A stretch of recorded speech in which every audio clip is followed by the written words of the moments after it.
गुरुर्ब्रह्मा गुरुर्विष्णु गुरुर्देवो महेश्वरा गुरुर्साक्षात् परब्रह्म तस्मै श्री गुरवे नमः। तस्मै श्री गुरवे नमः। तस्मै श्री गुरवे नमः। हिमालय का समर्पण योग पाठ 5 भाग 1। आज पता नहीं क्यों लगा कि आध्यात्मिक मार्ग में प्रगति करने के लिए सर्वप्रथम आवश्यक है पुण्य कर्म। अगर हमारे पास पुण्य कर्म है तो ही हमारे को शुद्ध इच्छा हो सकती है, और शुद्ध इच्छा वह इच्छा है जो आत्मा की होती है, और बाद में वह इच्छा ही आपके आसपास परिस्थिति निर्माण करती है, और धीरे धीरे आपके जीवन में किसी सद्गुरु का आगमन होता है, और सद्गुरु के माध्यम से अध्यात्म का बीज प्राप्त होता है।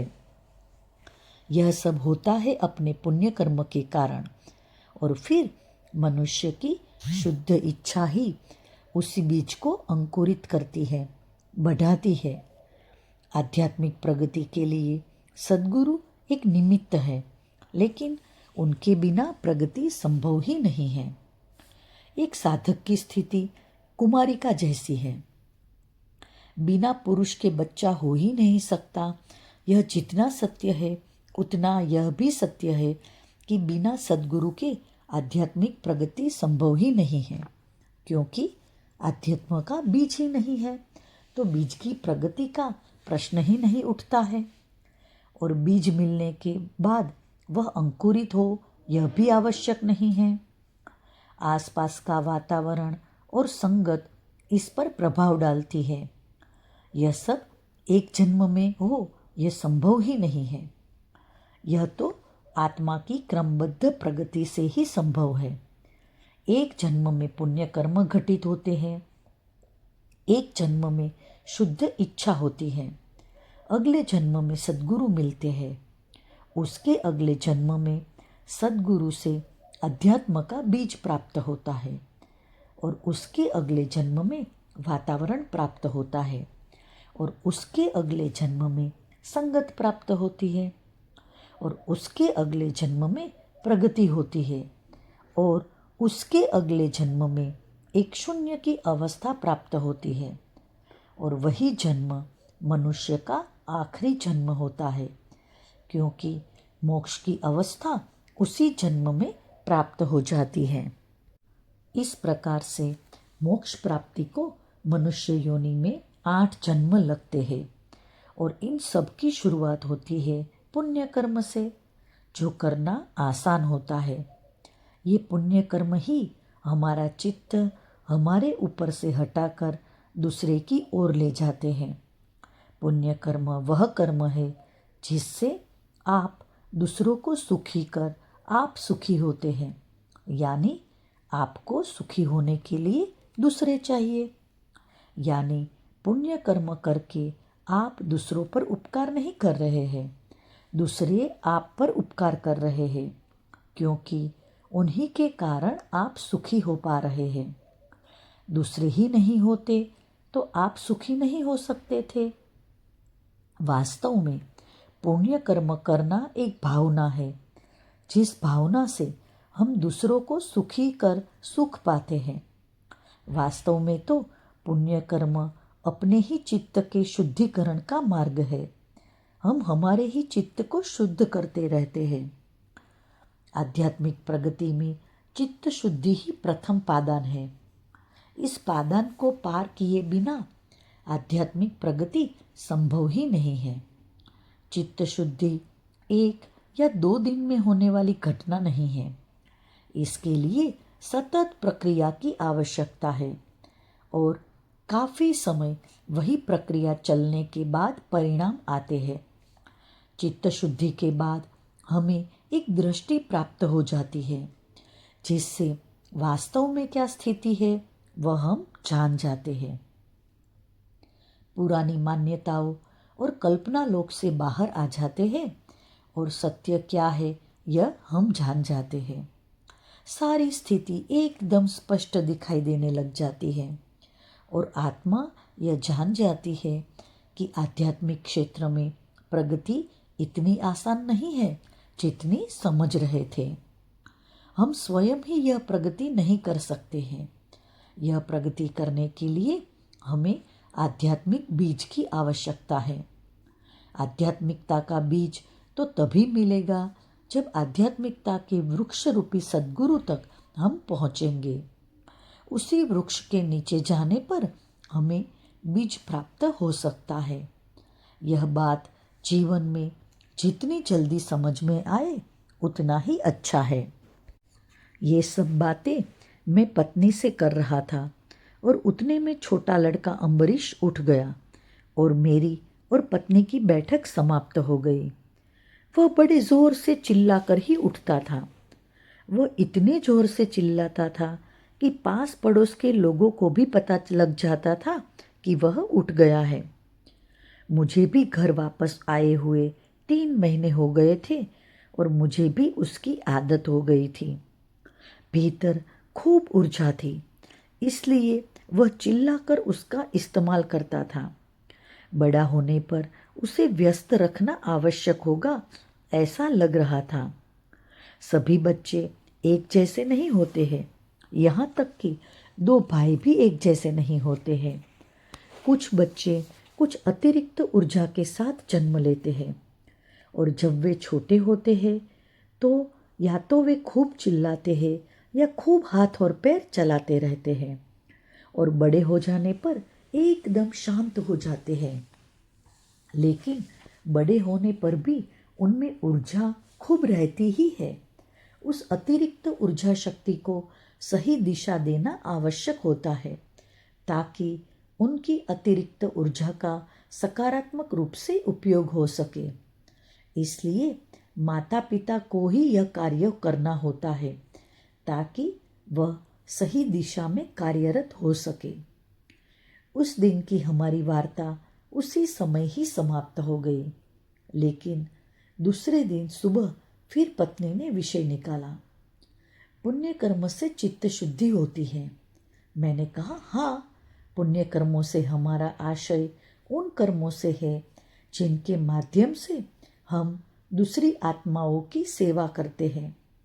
लेकिन निस्वार्थ भाव होना आवश्यक है, क्योंकि निस्वार्थ भाव के साथ किया गया कार्य ही आत्मा तक पहुंचता है और आत्मा से परमात्मा तक पहुंचता है। स्वार्थ से किया गया कार्य शरीर से शरीर तक पहुंचता है, क्योंकि स्वार्थ शरीर का ही होता है। किसी को दिखाने के लिए किया गया कार्य अहंकार बढ़ाता है और अहंकार भी तो शरीर से ही संबंधित है और अहंकार बढ़ाने के लिए किया गया कार्य भी शरीर से शरीर तक ही होगा।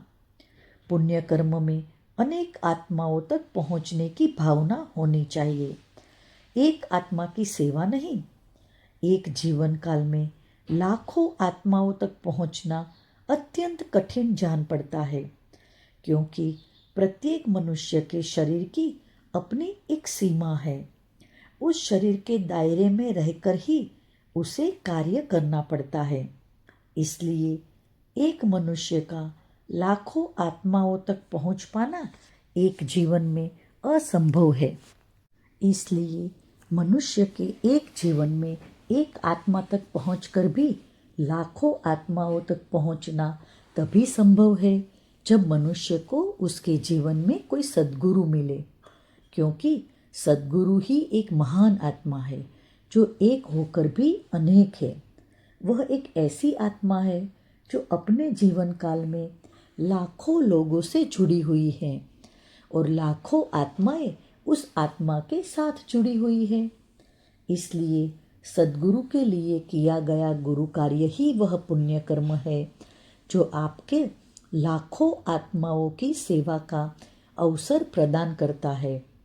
लाखों आत्माओं की सेवा करने का सौभाग्य जब आपको प्राप्त हो, तभी एक सद्गुरु की सेवा करने का अवसर प्राप्त होता है, क्योंकि आप गुरु सेवा करके एक आत्मा से लाखों आत्माओं तक पहुँचते हैं।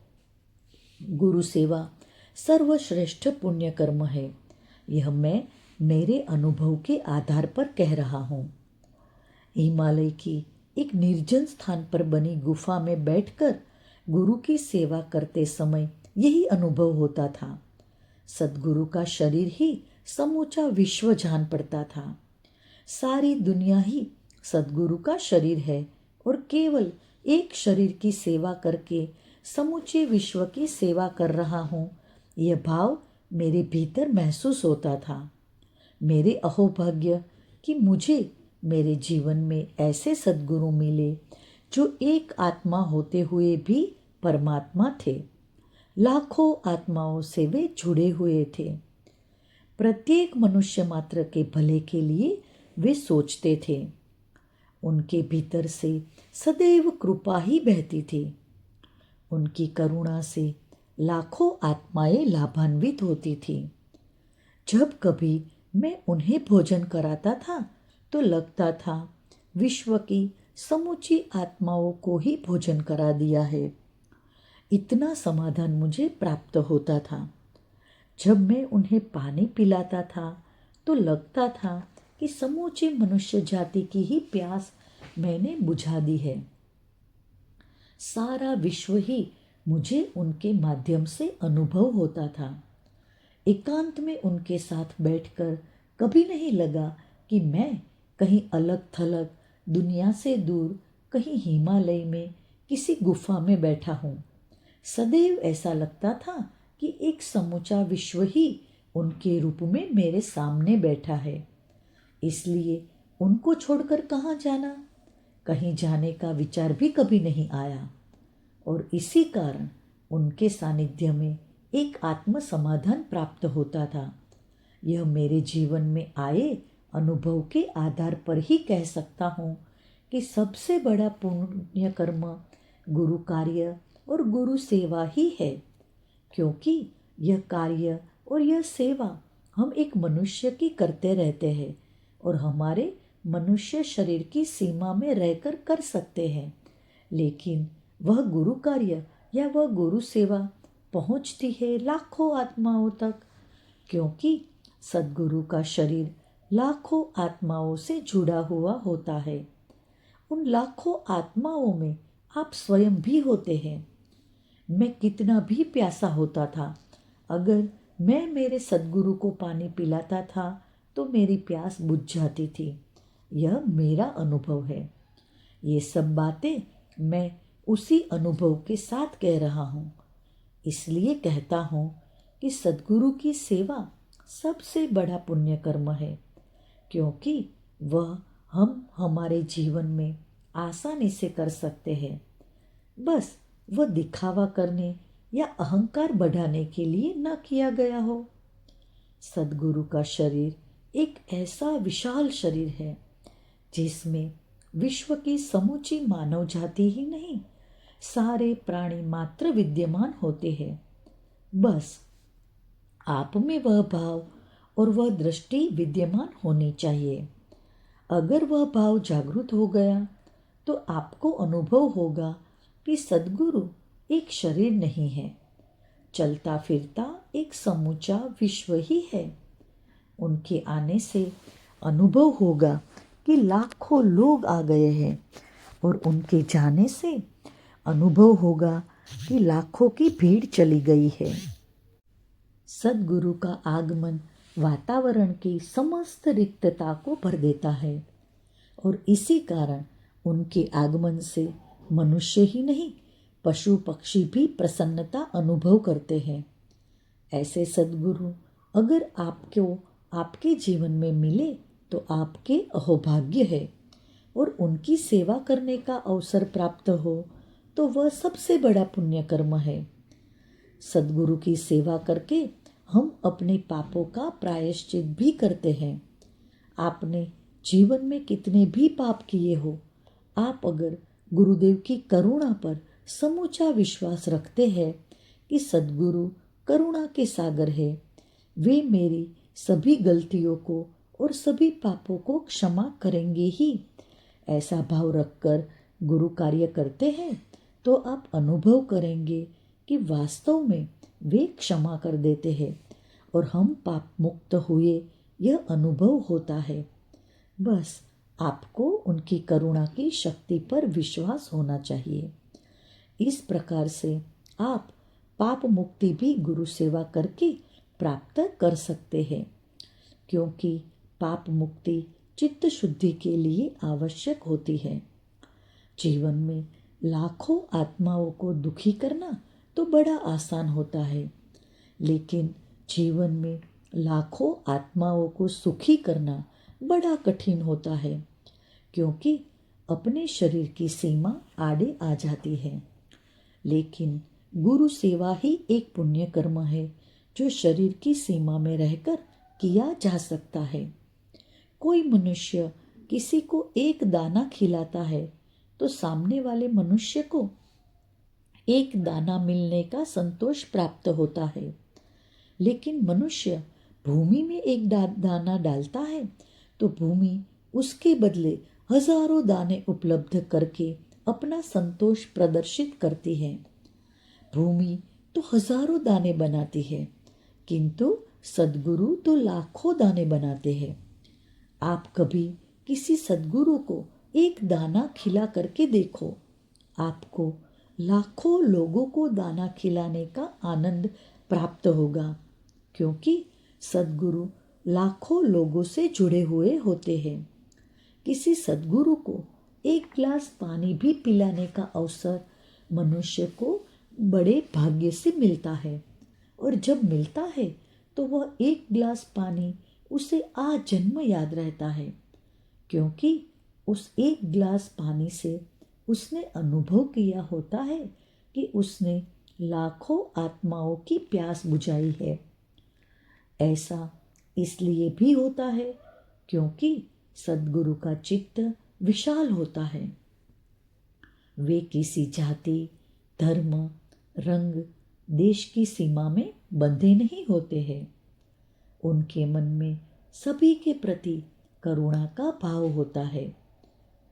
प्रत्येक मनुष्य मात्र के लिए ही नहीं, प्रत्येक प्राणी मात्र के लिए उनके मन में करुणा का भाव होता है, और सद्गुरु के इसी भाव के कारण ही वे सद्गुरु कहलाते हैं। परमात्मा के समान सभी के प्रति सद्भावना का भाव उनके मन में होता है, क्योंकि वे एक शुद्ध माध्यम होते हैं, और शुद्ध माध्यम होने के कारण उनकी की गई सेवा प्रत्येक प्राणी मात्र तक पहुँचती है। इसीलिए गुरु कार्य करना ही सबसे बड़ा पुण्य कर्म है। लेकिन प्रश्न है, ऐसे परमात्मा के माध्यम बने हुए सद्गुरु हमें जीवन में मिलेंगे कब, और हम उनकी सेवा करेंगे कब? क्योंकि ऐसा सौभाग्य तो बहुत कम पवित्र आत्मा को ही प्राप्त हो पाता है। अगर हम ऐसे सद्गुरु के मिलने की शुद्ध इच्छा करें तो अवश्य ही वे हमारे जीवन में आएंगे। हमारा किया गया पुण्य कर्म जितने अधिक से अधिक लोगों तक पहुंचेगा, उतना ही वह हमें संतोष प्रदान करेगा। अधिक से अधिक आत्माओं तक हम नहीं पहुंच सकते हैं, पर सद्गुरु अगर मिल जाए तो उनके माध्यम से पहुंच सकते हैं। पुण्य कर्म करने से हमारे भीतर एक ज्ञान निर्मित हो जाता है कि बिना आध्यात्मिक बीज के आध्यात्मिक प्रगति संभव नहीं है। यह सत्य जब हम जान जाते हैं, तब हमारे मन में वह आध्यात्म का बीज प्राप्त हो, यह इच्छा जगती है, और फिर हम बार बार वही इच्छा करने लग जाते हैं, और हमारी इसी इच्छा के कारण एक दिन हम उन सद्गुरु तक पहुंच ही जाते हैं। अब कई बार लोगों के मन में प्रश्न आता है, सद्गुरु स्वयं शिष्य के पास पहुंचते हैं या शिष्य सद्गुरु के पास पहुंचता है? वास्तव में घटना तो एक ही घटित होती है, क्योंकि पहुंच जाने पर कौन किसके पास पहुंचा, यह प्रश्न ही गौण हो जाता है। अगर शिष्य के मन में सद्गुरु तक पहुँचने की शुद्ध इच्छा हो और वह सदैव सद्गुरु को पाने के लिए लालायित हो और शिष्य का चित्त सदैव सद्गुरु को ही खोज रहा हो, तो ऐसी दशा में शिष्य एक स्थान पर स्थिर नहीं होता है। वह सदैव जीवन में भटकते ही रहेगा और उसे तब तक चैन नहीं मिलेगा जब तक वह सद्गुरु तक नहीं पहुंच पाता है। अगर इस प्रकार की अवस्था शिष्य की हो तो सद्गुरु के पास शिष्य ही पहुंचता है, क्योंकि इसमें शिष्य की सद्गुरु को मिलने की तीव्र इच्छा उसे सद्गुरु तक पहुंचा ही देती है। और दूसरी स्थिति वह है जब पिछले जन्म के पुण्य कर्म के कारण किसी मनुष्य ने ऐसी स्थिति भी बना ली कि वह सद्गुरु तक पहुँचे, फिर भी वह इस जन्म में अपने कुछ कर्म भोग रहा है और संसार की मोह माया में फंसा हुआ है, एक ही स्थान पर जकड़ा हुआ है। उसमें सद्गुरु को मिलने की कोई इच्छा नहीं है, वह तो अपने जीवन की समस्या को ही सुलझा रहा है। तो ऐसा व्यक्ति एक ही स्थान पर स्थिर होता है और सद्गुरु तो साक्षात ईश्वर होते हैं। वे तो सारी परिस्थितियां समझते हैं। वे स्वयं चलकर उस व्यक्ति के घर पहुंचेंगे जिसका समय आ गया है। ईश्वर अपनी ओर से पहल करता है, उस मनुष्य को अवसर प्रदान करता है, लेकिन कभी कभी मनुष्य परिस्थितियों से इतना घिरा होता है कि वह अवसर का लाभ नहीं ले पाता, प्रायः सद्गुरु को पहचान ही नहीं पाता। पर कभी कभी पहचान भी लेता है, यानी इस स्थिति में सद्गुरु को मनुष्य पहचाने यह आवश्यक नहीं है। आध्यात्मिक बीज प्राप्त होने की पहली वाली स्थिति ही उपयुक्त जान पड़ती है, क्योंकि उसमें मनुष्य स्वयं सद्गुरु तक पहुंचा हुआ होता है। मनुष्य की गुण ग्राहकता अधिक होती है। ग्रहण करने की अधिक इच्छा के कारण वह आध्यात्मिक बीज को ग्रहण भी कर पाता है और उसमें वह बीज अंकुरित भी जल्दी होता है। पुण्य कर्म इस प्रकार हमें आध्यात्मिक बीज तक पहुंचाते हैं और आध्यात्मिक बीज की तलाश में ही लोग हिमालय में चले जाते हैं। आध्यात्मिक बीज प्राप्त हो जाने पर सद्गुरु के सानिध्य में ही बाकी जीवन कब बीत जाता है इसका मनुष्य को पता भी नहीं चलता है। यथा पिंडे तथा ब्रह्मांडे के समान सद्गुरु मिल जाने के बाद सद्गुरु का शरीर ही एक विश्व हो जाता है। एक सद्गुरु के शरीर के माध्यम से विश्व तक पहुंच गया, ऐसा मनुष्य मानने लग जाता है। सभी बातों का आदि और अंत तो सद्गुरु में नजर आता है। सद्गुरु से अलग साधक की कोई दुनिया ही नहीं होती है और साधक अपनी साधना में ही लीन हो जाते हैं। इसीलिए हिमालय में साधनारत साधक कभी भी इस दुनिया में वापस नहीं आते हैं और न आ पाते हैं। वे साधना करते करते एक सकारात्मक ऊर्जा भरे वातावरण के ही आदी हो जाते हैं। एक शून्यागार में ही वे सदैव रहते हैं।